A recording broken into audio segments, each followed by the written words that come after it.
উত্তর ত্রিপুরার কদমতলা থানার ইছাই লালছড়া গ্রামে চাঞ্চল্যকর ডাকাতের ঘটনায় ফের বড় সাফল্য পেল পুলিশ। অতিরিক্ত পুলিশ সুপার কমল দেববর্মার নেতৃত্বে সাঁড়াশি অভিযানে ধরা পড়ে 5 ডাকাত। পঙ্খী মিয়া, আব্দুল কায়েস, রোশন আলী, এনাম উদ্দিন ও রহিম আলী। উদ্ধার হয়েছে দেশি বন্দুক, কার্তুজ, ধারালো অস্ত্র, স্বর্ণালঙ্কার ও মোবাইল সিম। ধৃতদের বৃহস্পতিবার আদালতে তোলা হবে। পুলিশ সুপার অবিনাশ রায় জানিয়েছেন, এই সন্ত্রাসী কার্যকলাপ কঠোর হাতে দমন করা হবে। তদন্ত চলছে, হতে পারে আরো গ্রেফতার।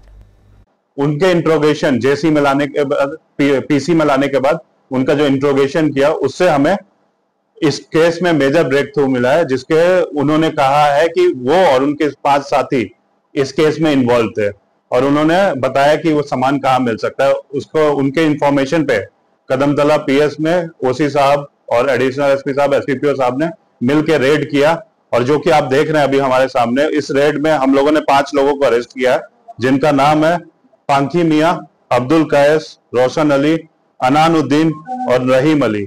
और उनके घर से ये सामान मिले हैं, जिसमें एक कंट्री मेड गन है, 9 लाइव राउंड्स है, 7 मोबाइल फोन्स है, कुछ सिम है, एक गोल्ड नेकलेस है, एक गोल्ड पेंडेंट है, एक गोल्ड इयररिंग है, सिल्वर के आर्टिकल्स है और हाउस ब्रेकिंग के अगेन दाव, क्रोबार और बहुत सारे इक्विपमेंट।